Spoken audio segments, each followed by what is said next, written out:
In today's video of MacBench, we're going to be putting a bigger hard drive in this Macintosh performa.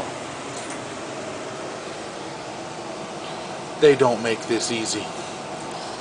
This is a royal pain in the rear end to get it out. I can't get it out. I'm going to have to put the camera down. The hard disk drive is out now, at least out of that part of it. So I'm going to go ahead and remove the power cable and take the hard disk drive out. Dusty. Yeah. Very dusty. This was a Quantum 800 megabyte Apple hard disk drive. So, what we're going to do now is we're going to take the drive off the carriage.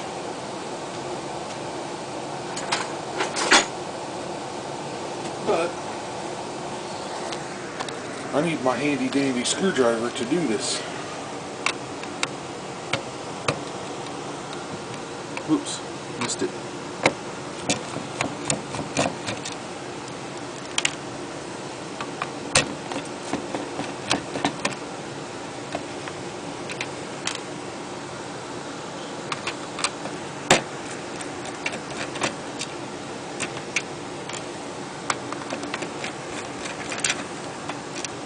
Okay, now, I have to remember the orientation of this carriage. This goes towards the back, near the IDE connector. So, now I'm going to go get the bigger hard drive. I found a Western Digital 30 gigabyte made in Malaysia.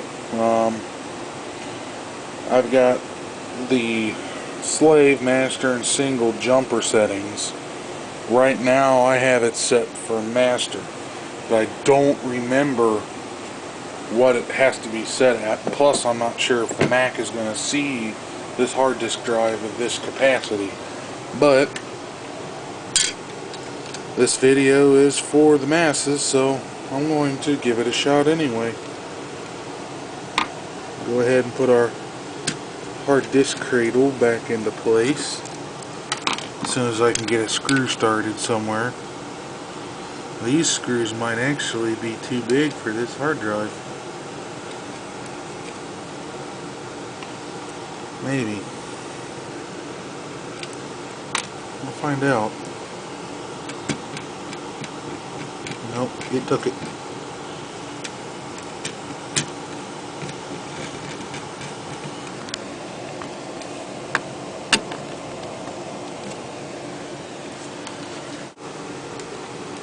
The caddy moves around a little bit.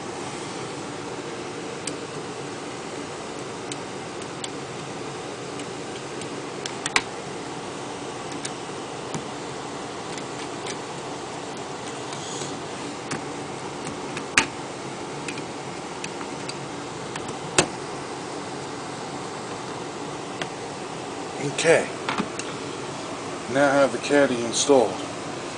So what we're going to do now is we're going to move stuff out of the way and hook it back into the computer.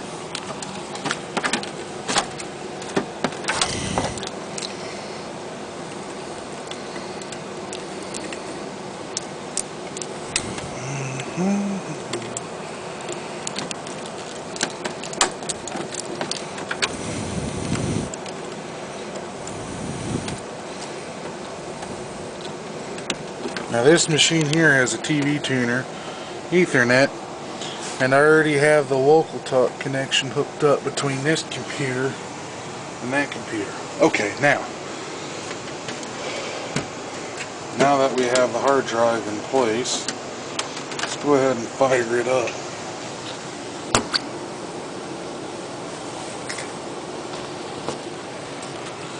Move my screwdriver out of the way. Some room for the mouse. Fire it up. Now, what should happen is most likely the machine is not going to see an operating system.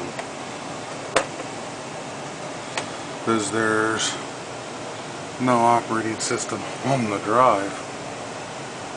Sorry about the camera, the flickering, because this camera doesn't have a shutter speed. I haven't figured out where it is, so I'm not sure where to set it or how to set it. So we're giving our little blinky disk and missing operating system. So what we're going to do is, I have a CD, it's called Apple Legacy, and I got this CD at, actually I had the original until it got tore up, so I had to eventually burn a copy. I got it at the computer recycler local in Cincinnati called Full Circle Group, back when they used to deal with a bunch of older Macs. So I'll hold down the C key and see if it'll start up. Ooh, yay. Happy Mac.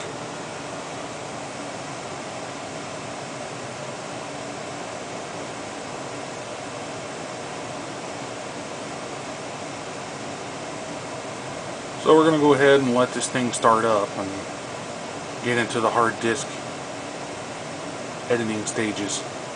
Well, I'm going to run a program called Drive Setup and see if it'll detect the volume, because it's not an Apple drive. I remember Apples were very picky about non-Apple drives.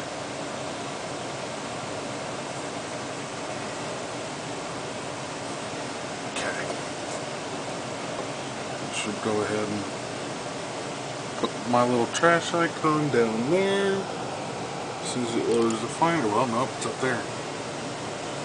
So disk utilities, and we're going to go ahead and formatting software, drive setup. See if it'll run it.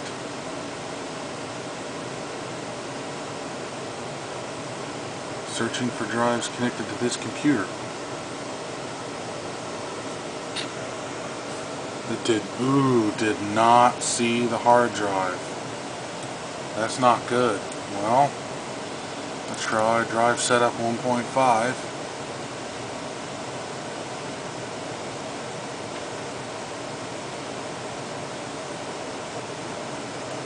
Nope. Let's try internal HD format.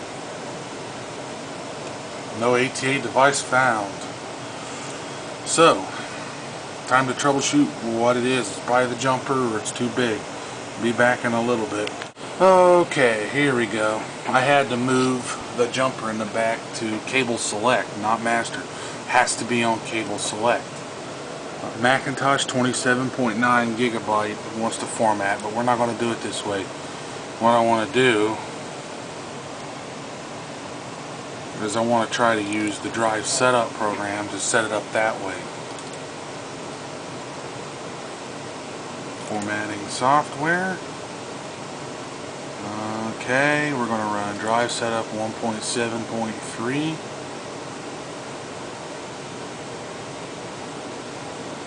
It's going to scan the ATA and SCSI bus.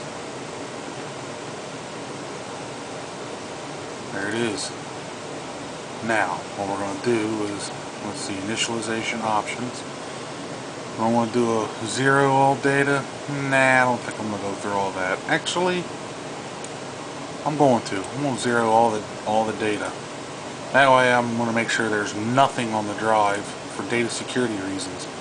So, this is new partitioning, Mac OS, initialization options, zero all data. This, from here, you can set up custom partition maps, which I'm not going to. I'm just going to leave it one partition. So I'm going to go ahead and initialize the disk, and that's it. Writing zeros. And this is how you replace and format a hard disk drive in the Mac OS and Macintosh environment. The next video is going to be installing the Mac OS. I'm probably going to install Mac OS 8.0 to get this machine set up for the central networking hub, because the original drive was only 800 megabyte, and for what I'm going to do with it, it wasn't big enough.